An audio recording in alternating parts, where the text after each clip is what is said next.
Welcome to another Adventures Through History. Today we're going to talk about a man who many people consider a hero.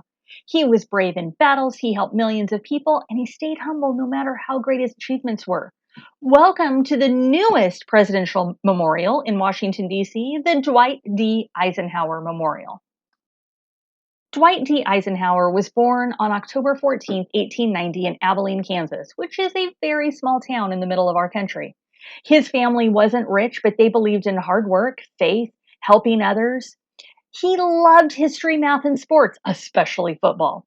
He even once broke his leg in a game, but kept cheering from the sidelines.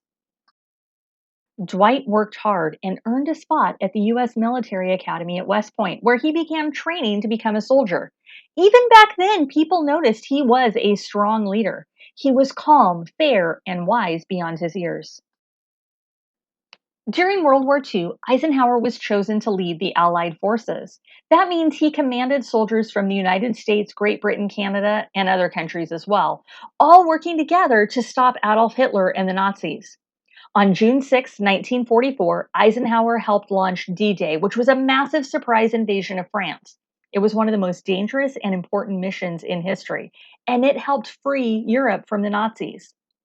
He told his soldiers, "The eyes of the world are upon you." And thanks to his leadership, the war in Europe ended in 1945, and millions of people regained their freedom.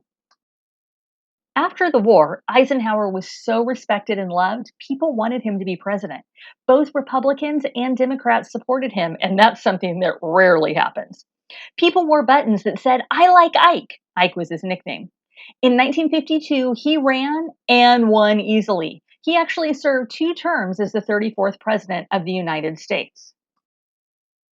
While he was president, some big things happened. He built the interstate highway system, which connected the country with thousands of miles of roads. He helped keep peace during the Cold War without starting any more wars. He helped enforce the Brown versus Board of Education ruling by sending troops to help students of all races go to school safely. He even created NASA, the space agency. Eisenhower believed in being strong, but always working for peace. In 2020, the Dwight D. Eisenhower Memorial was finished and opened to the public more than 50 years after his presidency. It's located in a peaceful plaza near the National Mall and the Capitol building in Washington, D.C. The memorial has several areas to explore. There's a bronze statue of young Ike in Kansas looking forward towards his future. There's a group of statues of General Eisenhower with his World War II officers before D-Day. And there's another statue of President Eisenhower standing confidently with his hands outstretched, ready to lead. Behind it all is a giant stainless steel tapestry, 60 feet tall and 450 feet wide. It shows the coastline of Normandy, France, and symbolizes the peace Commander Eisenhower won during World War II and kept as our president. The walls are carved with Eisenhower's own words about peace, service, and democracy. One quote says, "The proudest thing I can claim is that I'm from Abilene." Eisenhower traveled the world, but that small town of Abilene always held a very special place in his heart. Eisenhower was more than just a general or a president. He was a servant of the people. He believed in doing what was right, not just what was popular.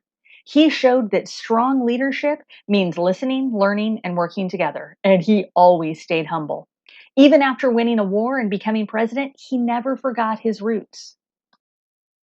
The Eisenhower Memorial helps us remember a man who led with honor, strength, and hope. And it reminds us that no matter where you come from, a small town or a big city or somewhere in between, you can make a difference too. So if you have a chance to visit Washington, D.C., stop by and say hi to Ike. And remember, you don't have to be famous to change the world. Just be brave, honest, and kind.